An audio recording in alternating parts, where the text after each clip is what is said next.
Você já ouviu falar de funções? Funções facilitam muito a programação, o entendimento do programa, organizam o programa, agilizam o desenvolvimento, enfim, existem muitos benefícios para o uso de funções.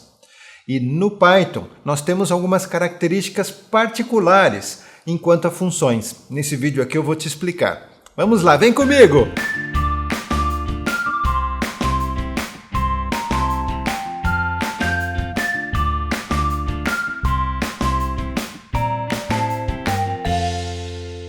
O meu nome é Flávio e esta é mais uma aula do curso de programação em Python, utilizando o Raspberry Pi. Me acompanhem aqui na tela, já estou com Idle recém-aberto e vou agora criar uma função para depois usar no programa. Uma função nada mais é do que um trecho de programa que nós vamos encapsular e dar um nome para essa cápsula. Depois, uma vez que esse trecho de programa está encapsulado, nós podemos executar esse programa de qualquer outra parte do nosso programa. Vamos supor que eu quero utilizar no meu programa vários trechos que mostrem os números de Fibonacci. Então, cada vez que eu quero mostrar esses números de Fibonacci, eu preciso executar uma parte de um programa. Justamente o programa que vai calcular esses números e mostrar na tela. E esse programa eu preciso executar várias vezes. Então, em vez de ficar colocando esses cálculos repetidas vezes no meu programa, eu crio uma função, coloco os cálculos dentro dessa função, em qualquer outro ponto do meu programa que eu queira executar essas ações, eu chamo a função. Então, veja, primeiro passo que a gente vai fazer para definir uma função, utilizar o comando def e dar um nome a essa função. Toda função tem que ter o seu nome. Então, vamos colocar aqui, por exemplo, fib. Além disso, quando eu executo uma função, eu posso passar informações para ela, para que ela utilize essas informações na execução dos programas que estão dentro daquela função.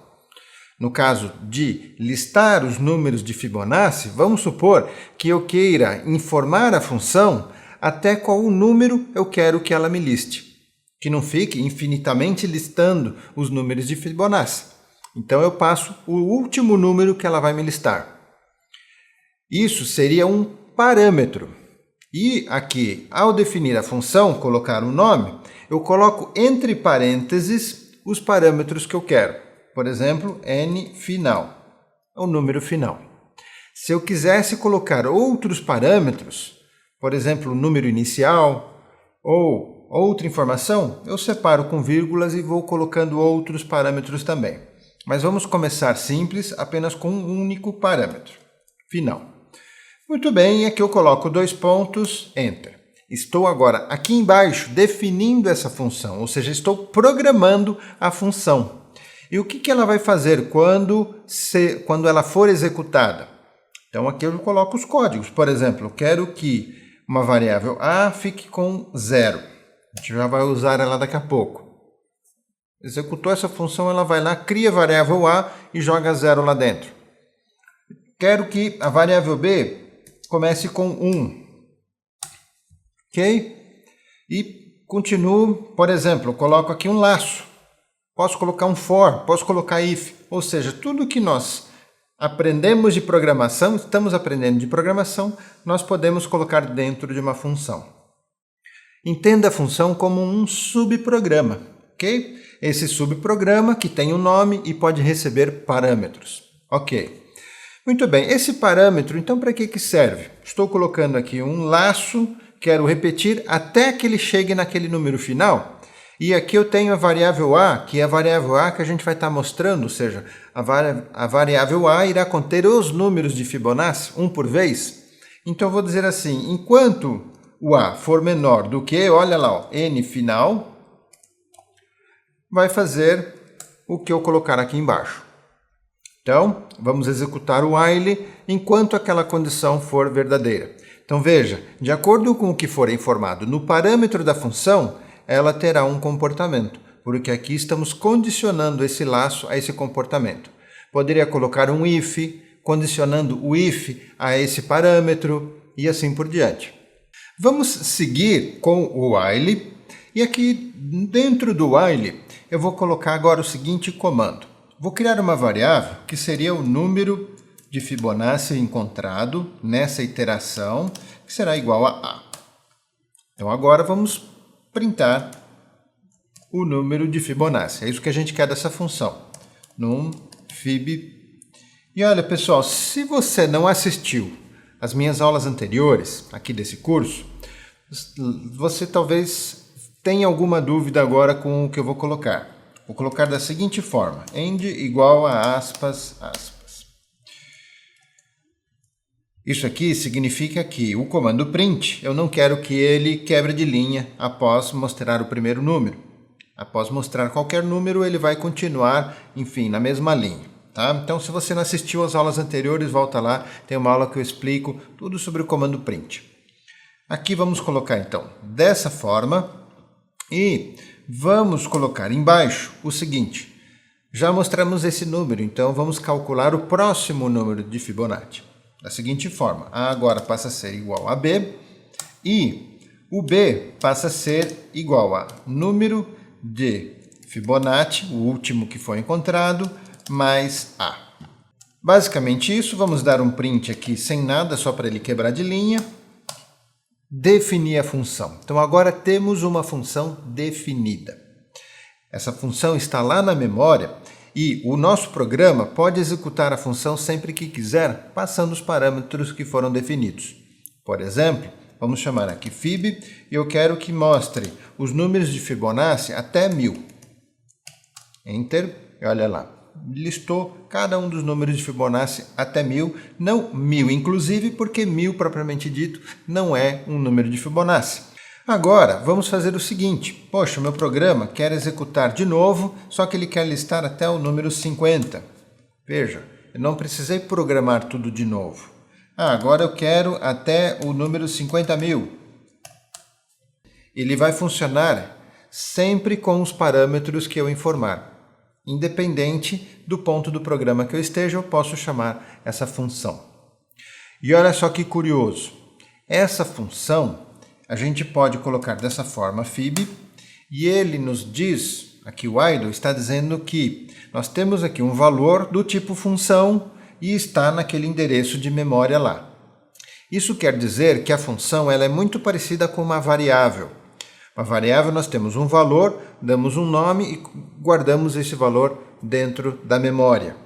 A função é muito parecido, nós temos a definição, ou seja, a programação dessa função, demos um nome e guardamos esses programas dentro da variável, dentro da memória.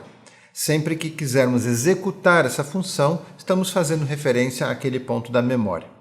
Até por isso, olha, por curiosidade, eu posso colocar aqui um outro nome, por exemplo, nova fib igual a fib.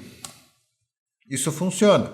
E nova fib passa a ser uma nova função com aquele mesmo conteúdo. É como copiar o conteúdo de uma variável passou para outra variável.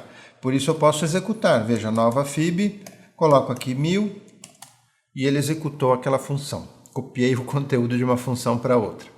Agora, um outro detalhe importante em funções no Python é que as funções elas sempre retornam um valor. Diferente de outras linguagens. Tem linguagem que funções retornam valor, mas procedimentos, que é a mesma coisa, procedimentos não retornam valor. Então reparem, aqui nós fizemos uma função que não precisou retornar nenhum valor.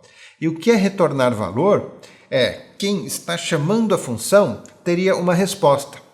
Então você passa informações para a função, que são os parâmetros, e ela te dá uma resposta. Nesse caso aqui, não tem nenhuma resposta. Mas será que não tem mesmo? Olha, se eu der aqui um print e colocar aquela função fib com o parâmetro de 1000, executou fib, listou os números, mas olha lá embaixo ele escreveu none, que seria, ele retornou um valor nulo, mas retornou um valor. Então nós podemos criar uma função que retorne um valor. Por exemplo, essa função fez um cálculo e o resultado será retornado.